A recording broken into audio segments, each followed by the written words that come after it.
의인은 없나니 하나도 없다, 이 말을 하기 위하여 있는 것이 로마서가 아닙니다. 로마서는 이방인, 너 죄 가운데 있었지?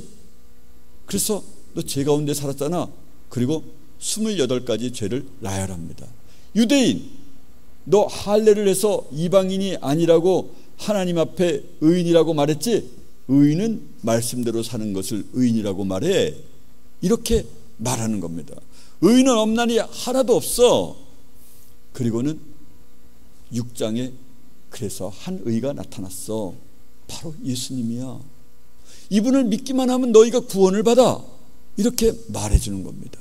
그래서 성령께서 오시게 되면 6장은 예수님과 함께 십자가에 죽었다, 세례를 받았다라고 하는 뜻이 무엇인지에 대하여 상세히 말해줍니다. 네가 물 세례를 받았을 때 너도 내 육체가 죽은 거야. 그래서 이제는 다시는 죄의 육체의 종로로 타지 않게 하려고 내 육체를 이미 죽였어. 언제? 너 세례 받을 때 예수와 함께 내 몸이 죽은 거야. 그리고는 8장 12장에서 예수님을 믿는 사람은 이렇게 살아. 그리고는 수없이 많은 아름다운 삶의 이야기, 온전한 삶의 이야기가 8장 12장 이렇게 살아야 돼, 이렇게 이제 이야기하고 있는 거죠. 의인이 되는 이야기를 쭉 해주고 있습니다. 그래서 죄가 없어야 구원을 받는다라고 말할 때 의인은 없나니 하나도 없다고 말하는 것은 정말 마귀의 말입니다. 성경에 있음에도 불구하고 말입니다. 이건 어느 때 얘기해 줘야 되냐면 이럴 때 얘기해 줘야 됩니다. 나는 죄가 없습니다. 다윗 목사님이 그러셨죠? 오늘 그 차 수확하는데 거기 갔더니 혼자 사는 사람이 있는데, 당신은 죄가 있어. 절대 나는 죄를 지은 적이 없다. 마음으로 지은 죄가 없어? 예, 없습니다. 이렇게 말할 때 그러면 하나님의 말씀이 틀렸냐? 의인은 없나니 하나도 없다고 했는데 이렇게 말해줘야 이게 복음이거든요. 그 사람에게 그것이 복음이에요. 그리고는 예수를 믿는 우리에게는 죄가 없어야 구원받는다라고, 완전한 의인이어야 구원을 받는다고 말할 때 이 말을 쓰는 것은, 그거는 이제 사단이 말씀을 가지고 장난치는 거죠. 예수님 앞에서 사단이 와서 하나님의 말씀을 가지고 장난을 칩니다. 네가 떨어져 내려라. 그러면 천사들이 받들 것이다. 시편의 말씀을 인용합니다. 그런데 이게 하나님 말씀이잖아요. 그래서 뛰어내려야 되겠잖아요. 근데 그때 적용해서는 안 되는 말씀입니다. 이렇게 마귀도 이렇게 말씀을 인용을 하는데 전혀 상황과 반대될 때 말씀을 인용합니다. 제가 오늘 말씀드리는 건 뭐냐면, 성경 말씀에 있다고 해서 그 말씀을 아무 때나 상황에 맞지 않게 들여대는 것은, 그것은 사단이 하는 일이다 라는 겁니다. 그래서 복음을 들었는데도 불구하고 복음을 듣지 않았고, 복음을 읽고 있는데도 복음을 읽지 않을 수 있다라고 하는 말이 여기에 있는 것이죠. 로마서는 이 이야기를 하려고 하는 게 아니라 궁극적으로 하나님의 한 의가 나타났어. 예수 그리스도를 믿으면 이렇게 돼. 예수 그리스도를 믿으면 내 육체가 죽어. 그래서 구원을 받게 돼. 구원을 받은 사람은 이렇게 살게 돼. 죄가 없게 돼. 이런 이야기를 해주기 위하여 이 로마서가 있는 것이거든요. 그래서 죄인들에게, 이방인들에게, 유대인들에게 넌 죄 가운데 살잖아.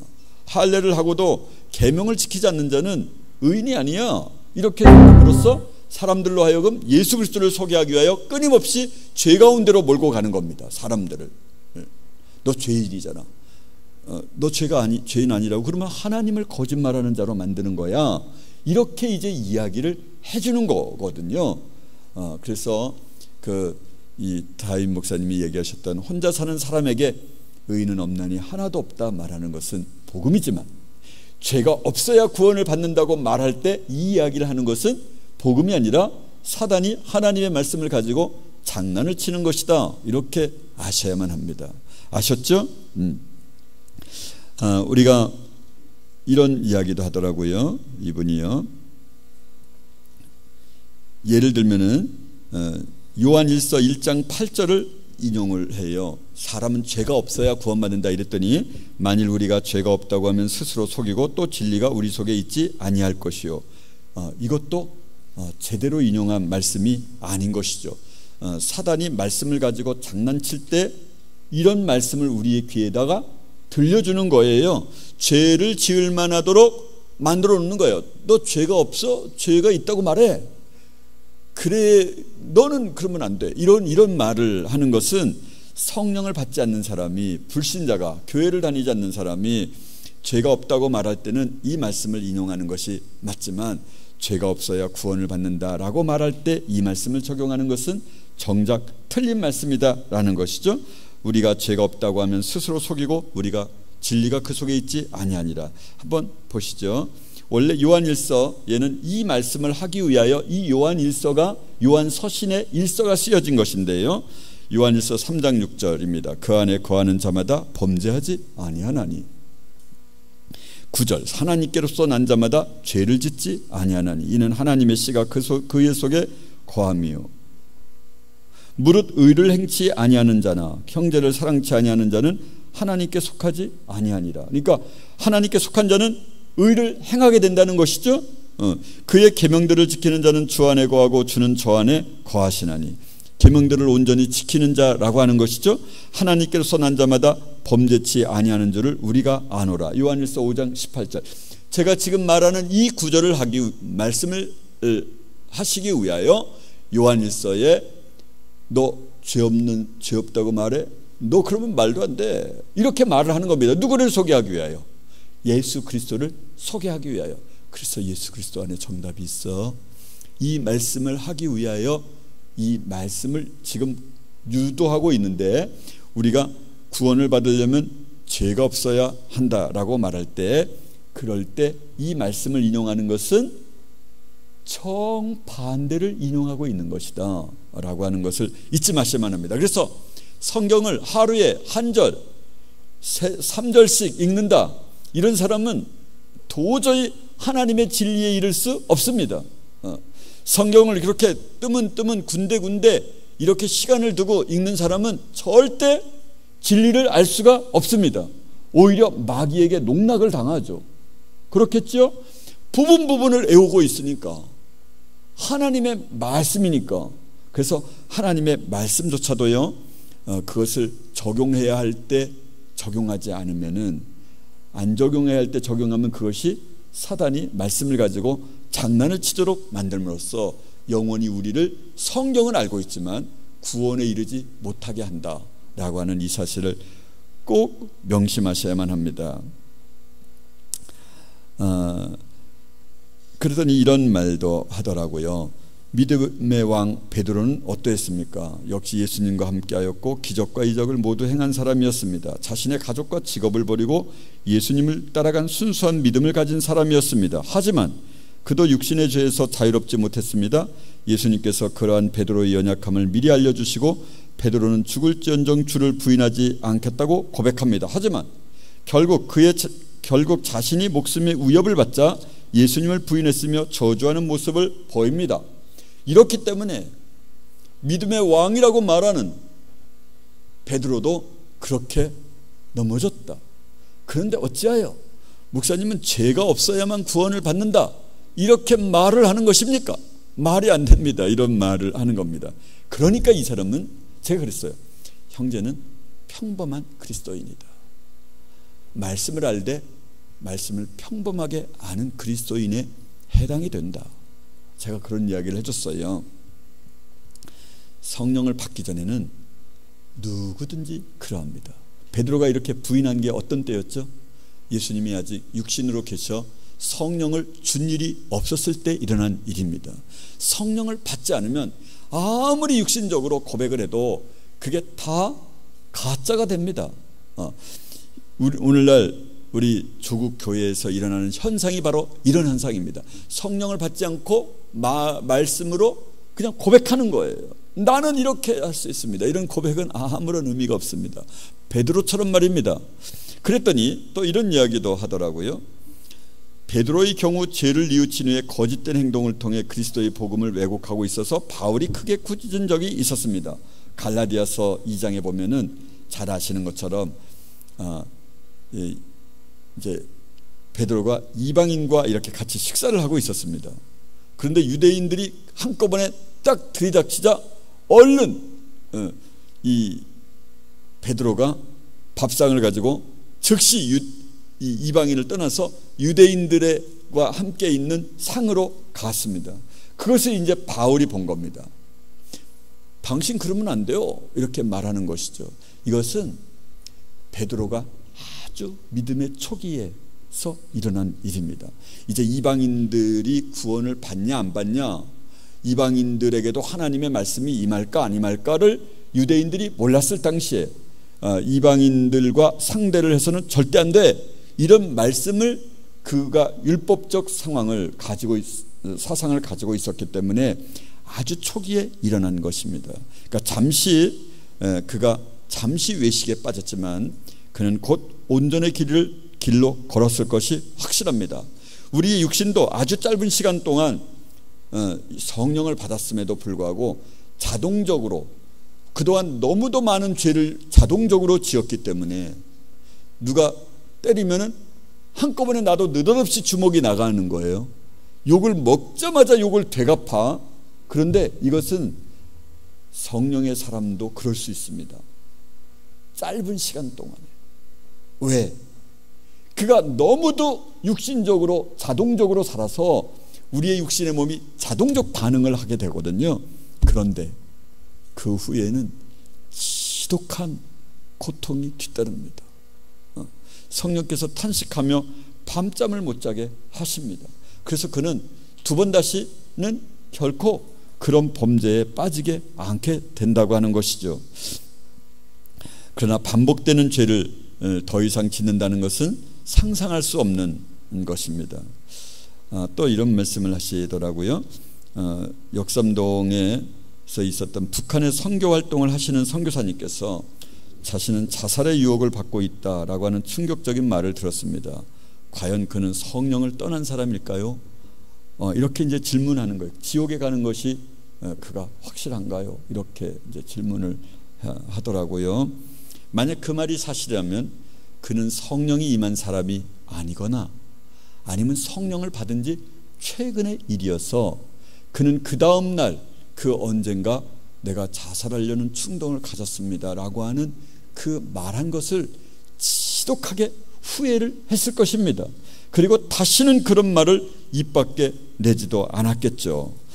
지금은 달라졌을 것입니다. 저는 그렇게 정말 생각을 합니다. 제가 판단할 자격은 아니지만 그가 만약 성령을 받은 사람이라면 그때 말한 것과 지금과의 신앙의 상태는 전혀 다른 사람이 되었을 것입니다. 성령을 받은 사람은 하루하루가 자신이 이해할 수 없을 만큼 믿음의 단계가 달라집니다. 그래서 자기와 괴리 현상을 일으킵니다. 진짜 자기가 내가 원래 이게 아니었는데 이게 진짜 내가 맞나? 이렇게 분리된 느낌을 늘 경험하게 됩니다. 또 이렇게 말하더라고요. 이제 한두 가지 질문이면 이제 마치게 되는데 질문이 많았습니다. 죄를 고백할 때 죄를 반복해서 짓는 거예요.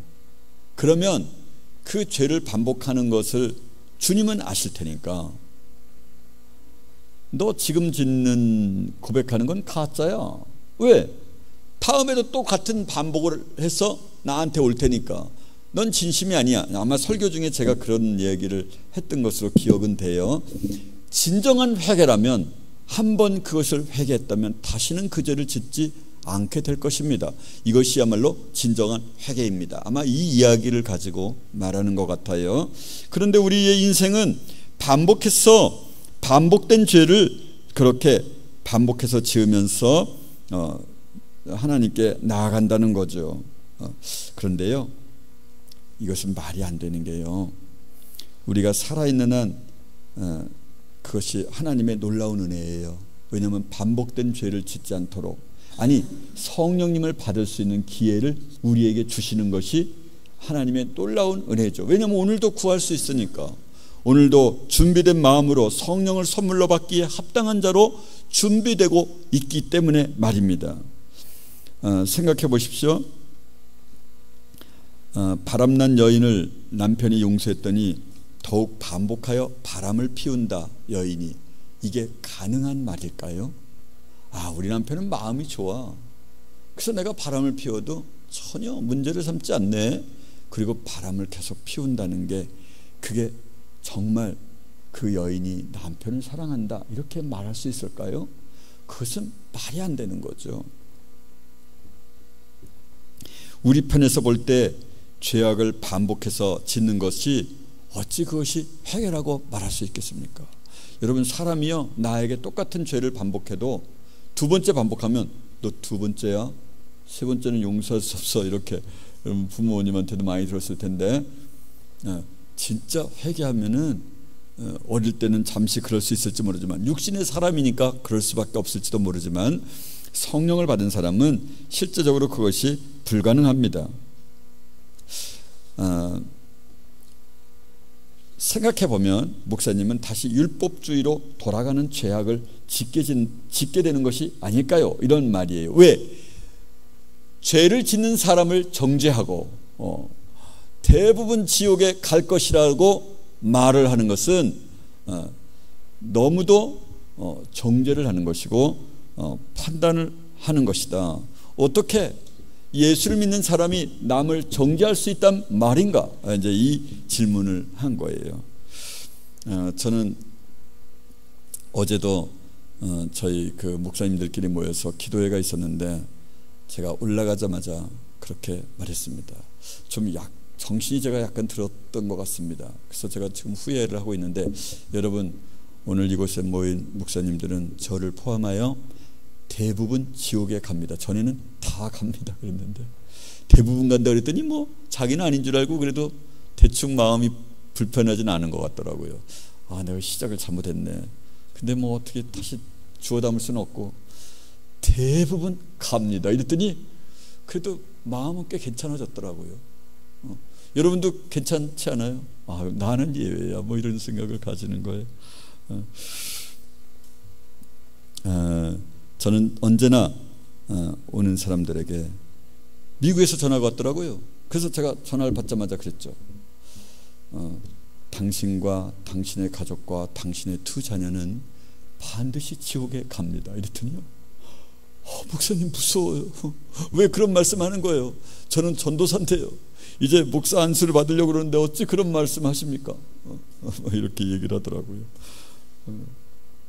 그래서 얘기를 쭉 해줬더니 그럴 것 같다고, 진짜인 것 같다고 그런 얘기를 하더라고요.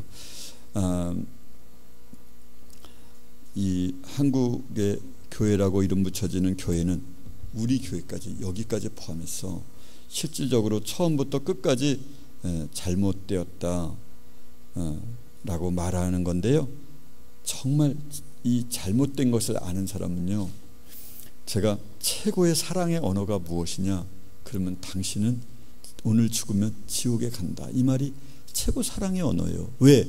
이런 말을 어떻게 말해요? 이 관계가 다 깨어지고, 그렇게 너는 네가 하나님이야? 이런 말을 들을 것이 너무도 뻔한데 어떻게 그런 말을 할 생각을 해요?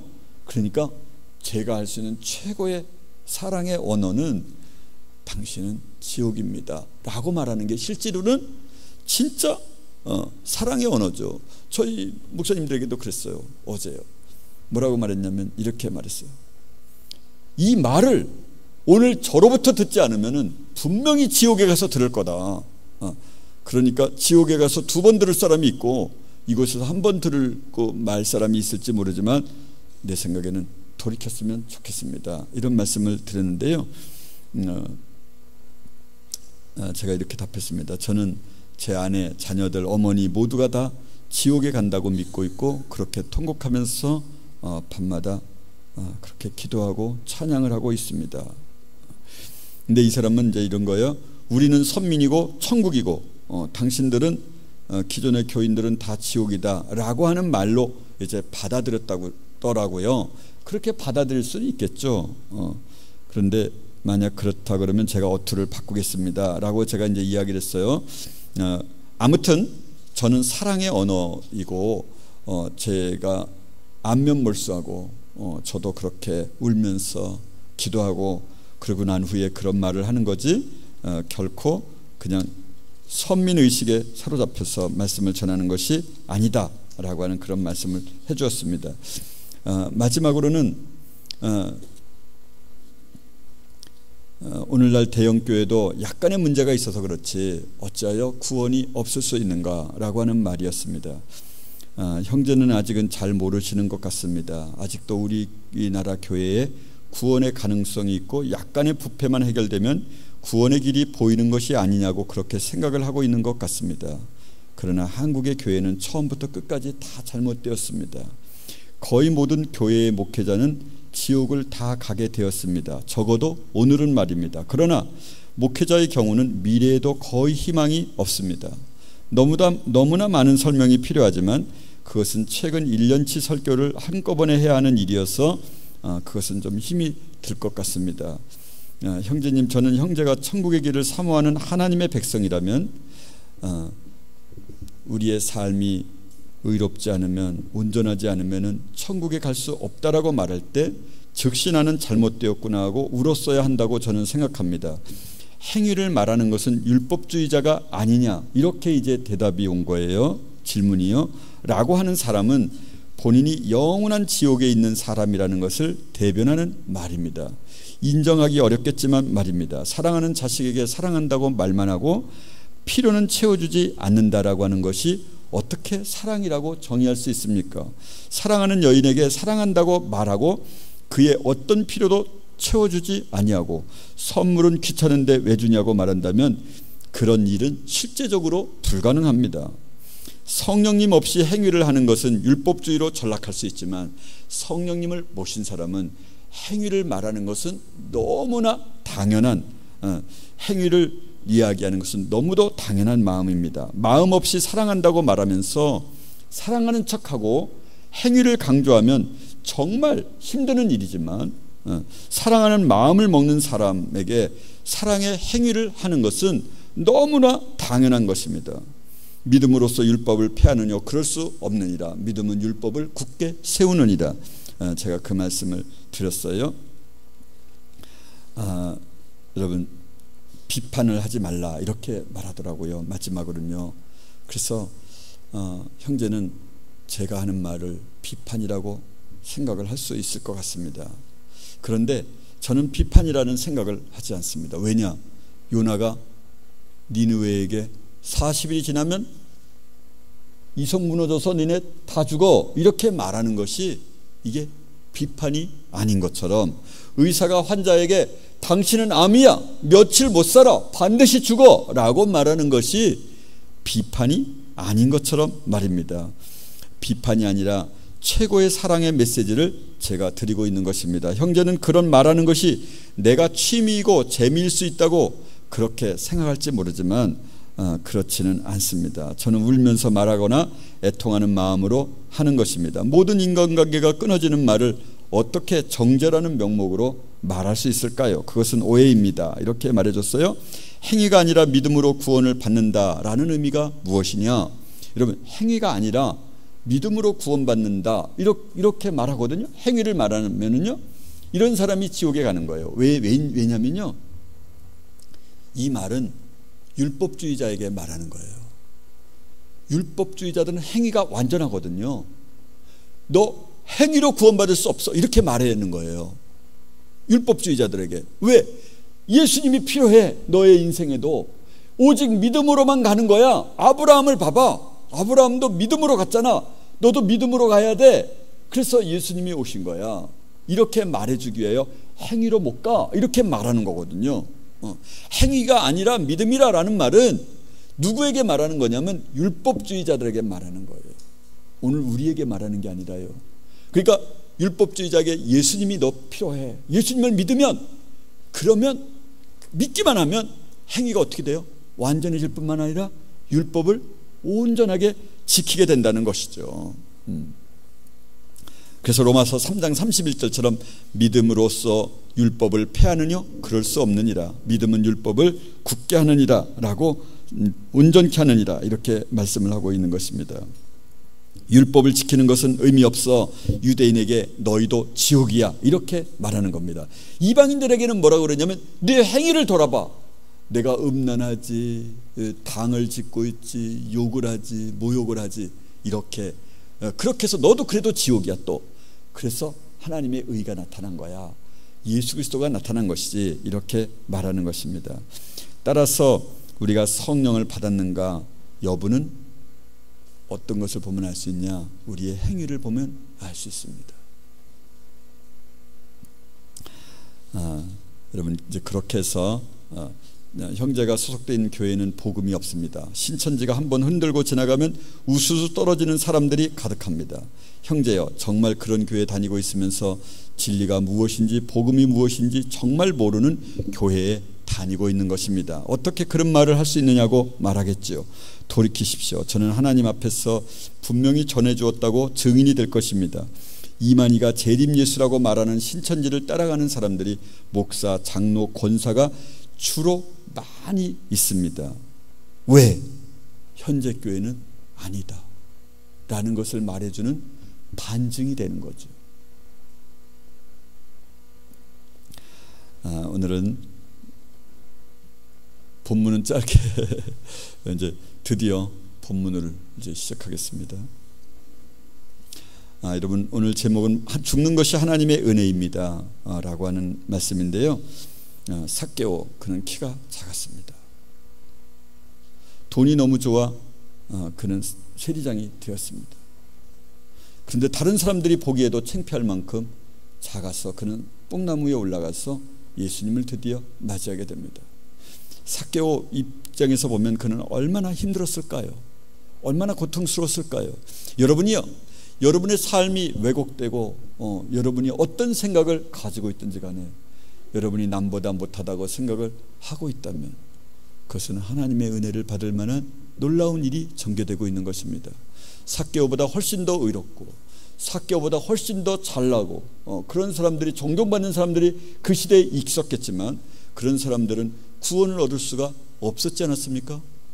회당장이면서 관원이고 그가 목사인 젊은 사람, 그 사람은 부자였으면서도 너무도 준수하고 화려하게 생겼을 테지만 그는 결국은 구원을 받지 못했습니다.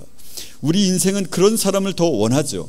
그런데 말입니다, 여러분, 우리가 잘못되고 머리 나쁘고 미모에서도 떨어지고 키도 작고 집안도 엉망이다, 이렇다면 이게 진짜 복이라는 것이죠. 11년 동안 혈루증 앓던 여인이 예수님을 만났습니다. 내 믿음이 너를 구원하였느니라 말씀하시면서 옷자락을 만졌을 때 그의 몸이 치유가 되었습니다. 하나님의 놀라운 사랑을 경험했던 것입니다.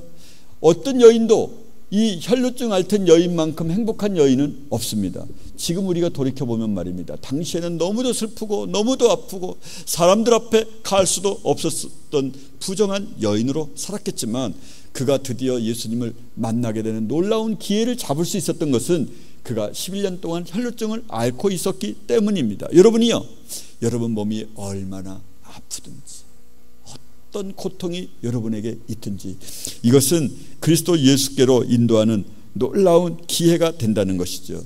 들것에 4명이 친구가 와서 실려간 중풍병자 말입니다.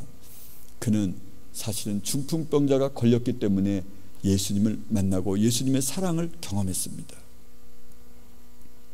건강하고 그랬으면 예수님을 만날 수 있었을까요? 율법주의자로 그냥 살았으면 아마 자기가 의인이라고 생각하고 집에서 한 발자국도 나가지 않았겠죠. 그런데 이 들것에 실려간 중풍병자, 그는 그 아픔으로 인하여 예수 그리스도를 만나게 됩니다. 여러분, 저와 여러분도 어떤 고민이 있다면 이 고민이 하나님을 만나는 놀라운 통로가 되기 때문에 이것은 하나님께서 주신 복이요 선물이라고 하는 사실을 잊으시면 안 됩니다. 나면서부터 장님인 형제가 있었습니다. 이 죄는, 이 장님은 누구의 죄로부터 온 것이냐, 부모의 죄냐 자기의 죄냐를 끊임없이 들으면서 살았습니다. 그가 청년이 되었습니다. 그가 청년이 되었으니 그에게가 물어보시오 라고 그 부모들이 말했습니다. 얼마나 힘들고 아픈 세월을 지냈을까요? 그의 청소년기를 다 그렇게 조롱받으면서 장님이면서 그렇게 인생에 부담이 되는 존재로 살았으면서 어쩌면 그 부모가 나가서 죽어라, 너 같은 놈은 필요 없다, 이런 말을 들었을 텐데, 이런 말을 들었다면, 듣고 있는 중이라면, 그렇다면 그것은 정말 놀라운 하나님의 은혜라는 것이죠.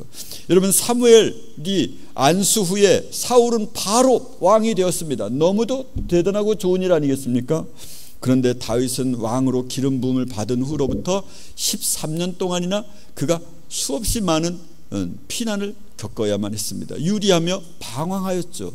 심지어는 미친 척하면서 아비멜렉 왕, 블레셋 왕인 아비멜렉 앞에 미친 척하면서 이 대문을 극적거리면서 침을 흘렸던, 한 나라의 왕으로 기름 부음을 받았던 이 다윗이 그런 고난을 겪게 되었습니다.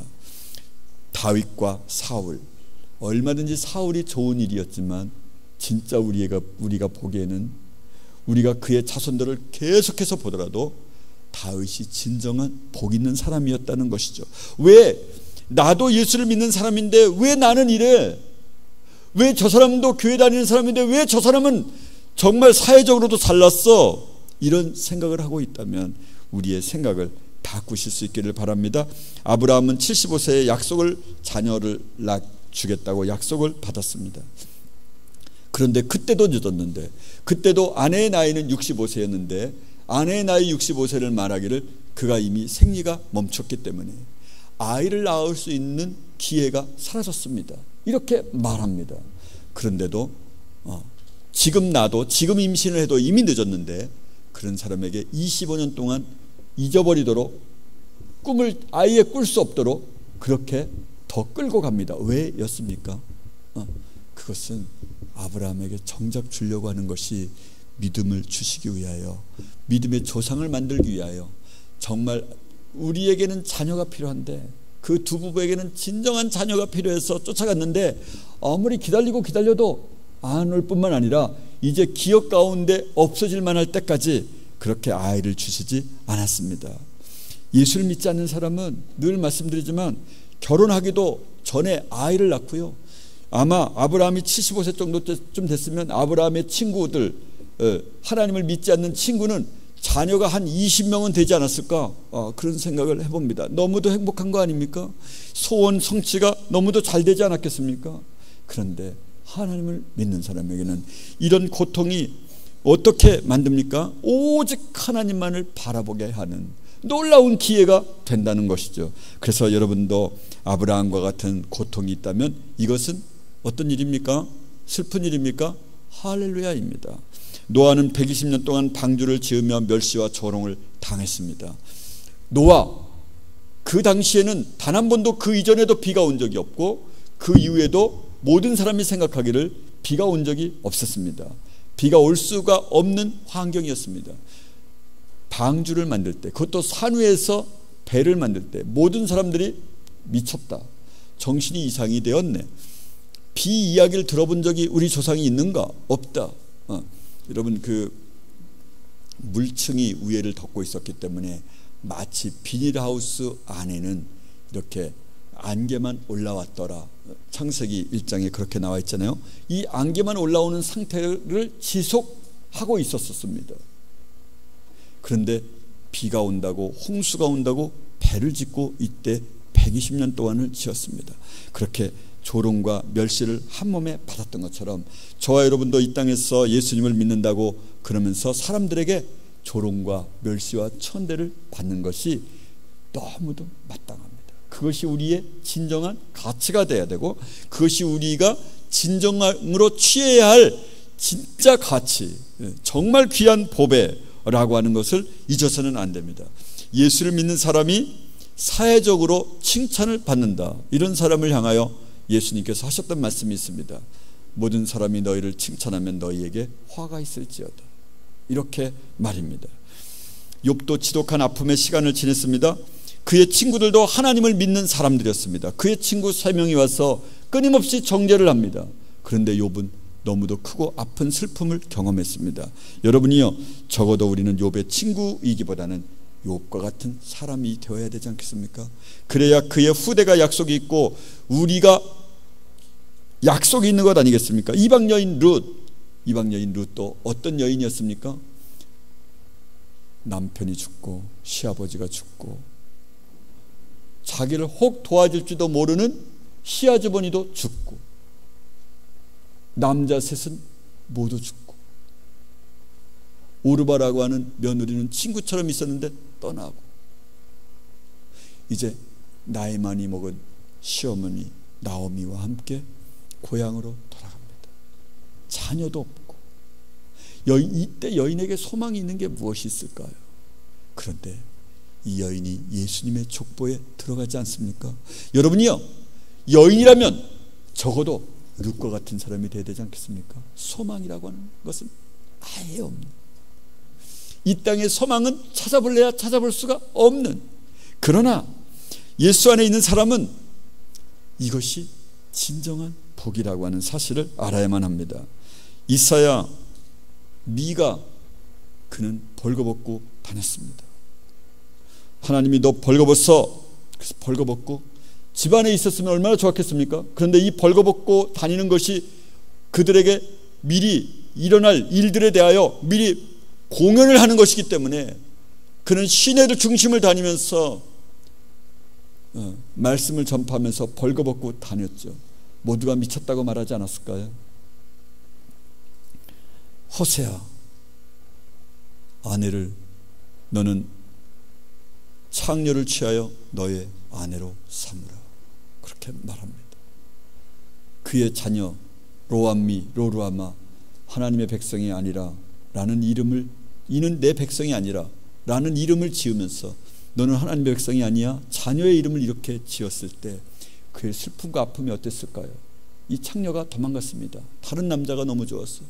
다시 가서 하나님이 말씀하시기를 다시 가서 데려와라. 너 보리를 주고 쌀을 주고 가서 데리고 와. 다시 데리고 와서 또 삽니다. 여러분이요, 이 일이 실제 어떻게 가능하겠습니까? 예수님을 믿는 사람은 이래야만 합니다. 이해할 수 없는 일, 사람으로부터 조롱받는 일을 기꺼이 하는 사람, 이 땅에서 내 육체를 고난당하기로 작정한 사람, 내 육체의 행복은 아예 눈꼽만큼도 찾아볼 수 없는 사람, 이런 사람이 진정으로 하나님이 기뻐하는 사람입니다. 에스겔, 다니엘은 궁중에 있었지만 에스겔은 그발강가에서 노동자와 함께 있었습니다. 그 중에 누가 더 나으냐 이렇게 말할 수 없죠. 하나님께서 이렇게 말합니다. 얘야, 너는 좌편으로 내가 너를 묶을 거야. 그리고 너는 좌편으로 390일 동안 누워있어. 이것은 이스라엘 민족이 390년 동안 죄악을 저질렀는데 내가 1년씩, 하루를 1년씩 쳐줘서 너는 390일 동안 좌편으로 누워있어. 다시 우편으로는 40일을 누워있어. 유다 족속이, 하나님을 사랑한다고 하는 유다 족속이 40년 동안 범죄했기 때문에 네가 1년을 하루씩 네가 대신해줘. 40일 동안 누워있습니다. 여러분, 하루 동안만, 이틀 동안만 누워있으라고 그래도요 죽을 것 같습니다. 여러분, 잠을 한 열흘 푹 잤으면 좋겠다고 말하잖아요. 여러분, 원래 14시간 이상 자면 원래 사람이 죽게 되어 있습니다. 깨지 않고 자면요. 이 자는, 누워있는 것이 얼마나 고통인데요, 하나님이 직접 그 고통을 그에게 줍니다. 그리고는 뭐라고 그러느냐면, 너는 그 이후에 빵을 지어서 먹되 인분으로 빵을 지어서 먹어, 이렇게 말하는 거예요. 인분을 태워가지고, 여러분, 인분도 냄새가 너무 많이 나는데 그거를 불을 태워가지고 불을 질러서 그 빵을 구워 먹으면 이 빵에 인분 냄새가 가득하지 않겠습니까? 하나님 한 번만 봐주세요. 그러니까 좋아, 그래, 너 소똥으로, 그러면 인분을 대신에 소똥으로 구워 먹어, 이렇게 말해줍니다. 그의 고난을, 이 미리 겪을 이스라엘 민족이나 유대 민족이 겪을 고난에 대하여 말해주고 있죠. 또 대신하여 네가 그렇게 해줘, 내 원한이 풀릴 것 같아, 내 분이 풀릴 것 같아, 이렇게 말해주는 것이죠. 여러분, 가인과 아벨이 죽는 모습을 하나님은 그냥 지켜보았습니다. 그가 하나님의 합당한 예배를 드렸던 아벨을 죽는 것을, 가인이 죽이는 것을 하나님이 그냥 지켜보셨습니다. 가인이 너무너무 고통스러웠습니다. 하나님, 내 죄벌이 너무 중하여 견딜 수 없나이다. 이렇게 외칩니다. 주께서 오늘 이 지면에서 나를 쫓아내시면 나를 사람들이, 이방인들이 지나가다가 나를 죽일 것 같습니다. 그랬더니 좋아, 내가 너에게 표를 하나 만들어 줄게. 그리고 표를 하나 만들어서 줬습니다. 이것을 가지고 있으면 사람들이 너를 죽이지 못할 거야. 그리고 하나님께서 가인에게 표를 만들어 줬습니다. 그리고 어떤 이방인도 가인을 죽이지 못합니다. 여러분이요, 어떻게 이런 일이 일어날 수 있습니까? 그래, 너 이제 잘됐다. 네 동생 죽이고 사람들이 너 이제 죽는 거 내가 똑똑히 봐야지. 아니면 지나가는 사람에게 똑같이 죽이도록 그렇게 만들어야 진짜 하나님이실 것 같지 않습니까? 그런데 하나님은 이 가인을 오래오래도록 살려줍니다. 다른 사람이 절대 못 죽이게 지켜까지 주시기 시작합니다. 어떻게 이해가 됩니까? 여러분이요, 우리는 이해가 잘 되지 않지만 그럼에도 불구하고 가인을 선택할 것입니까? 아벨을 선택할 것입니까? 저와 여러분 당연히 아벨을 선택해야만 합니다. 여로보암의 아들 아비야라고 하는 사람이 있었습니다. 이 아비야가 죽게 되었습니다. 여로보암이 이렇게 말합니다. 여보, 내가 왕이 되려고 할 때 나를 왕이 될 거라고, 여로보암이여 너는 왕이 될 것이다, 이렇게 말했던 선지자가 있다. 아히야라고 하는 선지자가 있는데 그에게 몰래 가서 우리 아이가 죽을지 살지 물어보고 살게 해달라고 말하여라 그랬습니다. 하나님께서 그 말을 듣고 나셔서, 여로보암의 왕의 말을 듣고 나서 하나님이 이제 다 들으시는 거니까 아히야에게 이렇게 말합니다. 아히야야, 조금 있으면 여로보암의 처가 올 것이다. 그런데 이렇게 여차여차 말하라. 네, 알겠습니다. 이제 아히야는 너무 나이가 많아서 눈을 볼 수가 없었습니다. 귀만 들리고 있었죠. 어떤 여인이 이 변장을 하고 옵니다. 여로보암의 처야, 왜 변장을 하고 왔는가? 너의 자식 아비야를 물으러 왔는가? 내 자식 아비야는 내가 문턱을 딱 내 문턱을 들어설 때 아비야는 죽을 것이다 그랬는데요, 놀라운 구절이 하나 있는데요, 이런 말씀이 있습니다. 여로보암에게 속한 자는 오직 이 아이만 묘실에 들어가리니 이는 여로보암이 집 가운데서 저가 이스라엘 하나님 여호와를 향하여 선한 뜻을 품었음이니라. 이스라엘 하나님을 향하여 선한 뜻을 품었던 아비야, 여로보암의 아들은 그대로 죽게 놔두었습니다. 왜? 이 아들만 유일하게 이스라엘 왕의 묘실에 들어갈 수 있었고 나머지는 어떻게 죽었느냐? 나머지는 어떻게 죽었느냐면요, 성에서 죽은 즉 개가 먹고 들에서 죽은 즉 공중의 새가 먹으리니, 여로보암에게 속한 자 그의 자녀들 70명 다 어떻게 죽었냐? 개가 뜯어먹고 새가 먹고, 그래서 아무도 슬퍼해 주지 않았습니다. 그러면 여로보암의 형제처럼 조금 살아있는 게 복입니까? 아니면 죽는 게 복입니까? 하나님께서는 아비야, 그는 나를 향하여 선한 뜻을 품었다. 그래서 내가 너를 일찍 데려가는 거야. 네가 이스라엘 족속으로부터 너가 죽었다고 슬퍼하는 곡을 받을 수 있어 너는. 그래서 너 일찍 데려가는 거야. 이렇게 데려가는 것이죠. 누가 더 복 있는 자일까요? 아비야예요? 아니면 여로보암과 그의 자녀들이에요? 요시야는 정말 이스라엘 역사 가운데서, 유다 역사 가운데서 다윗만큼 아니면 어쩌면 그보다 더 아름다운 믿음의 사람이었습니다. 산당의 제사장들을 다 죽이고 유월절을, 너희 하나님 여호와를 위하여 유월절을 지키라. 왕이 무백성들에게 이렇게 명령합니다. 이스라엘 열왕의 시대에든지 유다 열왕의 시대에든지 이렇게 유월절을 지킨 일이 없었더니, 그러니까 유다 역사 가운데, 이스라엘 역사 가운데 유월절을 이렇게 지킨 적이 단 한 번도 없었습니다. 누가? 요시야가 있음으로 인해서 말입니다. 요시야와 같이 마음을 다하며 성품을 다하며 힘을 다하여 여호와를 향하여 모세의 모든 율법을 온전히 준행한 임금은 요시야 전에도 없었고 후에도 그와 같은 자가 없었더라. 그러니까 다윗보다 훨씬 더 그러니까 다윗 왕보다 더한 정말 하나님이 사랑했던 그런 왕이 누구냐? 그러면 요시야 왕이었습니다. 그런데 말입니다. 그런데 어떻게 되었는지 아십니까? 애굽 왕 바르누고가 아수르 왕을 치고자 그쪽 유브라데 하수가로 올라가는 그 길목에서 요시야 왕이 나가서 방비하고 있다가 바르누고가 요시야 왕을 죽였습니다. 그 이후 여로보암 집과 같은 동일한 사항이 일어납니다. 왕이 그 다음에 아들 그의 동생이 시드기야 요아스가 왕이 되면서 끌고 가서 눈을 빼고 끌고 가서 철을 빼앗고 다 그렇게 하는 일들이 일어났습니다. 요시야 나는 먼저 죽어라.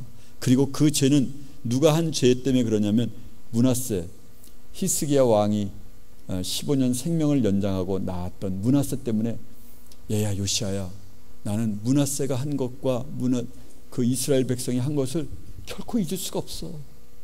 내가 이 성을 향하여 내가 마음에 두리라 한 그것을 이제 철회해.